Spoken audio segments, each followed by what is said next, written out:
Nahitaka na wale ni dubu kifukuni mama Chaiku vasamba iha rwanzara ku Vasa iha kwerure ninjana ku Feti aiso kemba faniria Chihaiku namba seno masovo tifuku tihanau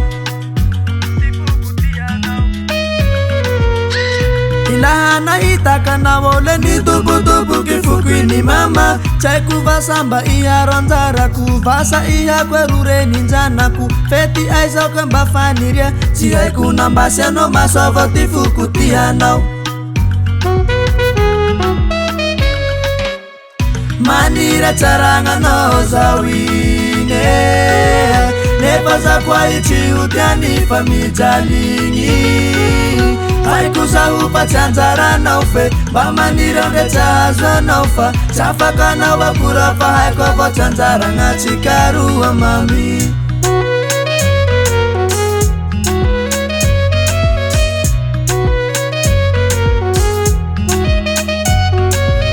Lovi vatana mekono tui fachira vandi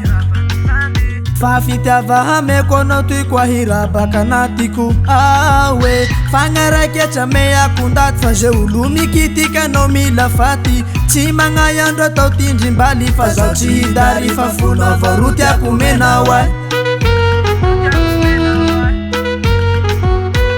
Kanefa indishinga na imbo chishi Favina voze kwerumisi Manira charanga no zawinye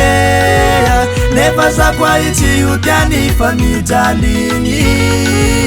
Faikusa upa chanzara na ufe Bamanira ndechazwa na ufa Chafaka na wakurafa haikovo chanzara ngachikaru wa mami Lovi vatana mekono tuifachira vandi Fafita vaha mekono ze kwa hira bakanatiku Fangara keche meya kundati fajulumi kitika no mila fati Chimana yanda tautindi mbali fazau chihidari Fafuno voruti ya kumena wa Manira charanga no zawi Manira charanga no Nepaza kwa ichi utiani famijalini Haikusa upa chanzara na ufe Bamanira ndechazwa na ufa Chafaka na wakurafa haikovo chanzara ngachikaru wa mami Manira charanga no zawinge Nepaza kwa ichi utiani famijalingi Faikusa upa chanzara na ufe Bamanira ndechazwa na ufa Chafaka na wakurafa haikovo chanzara ngachikaru wa mami Bamba vedwa nao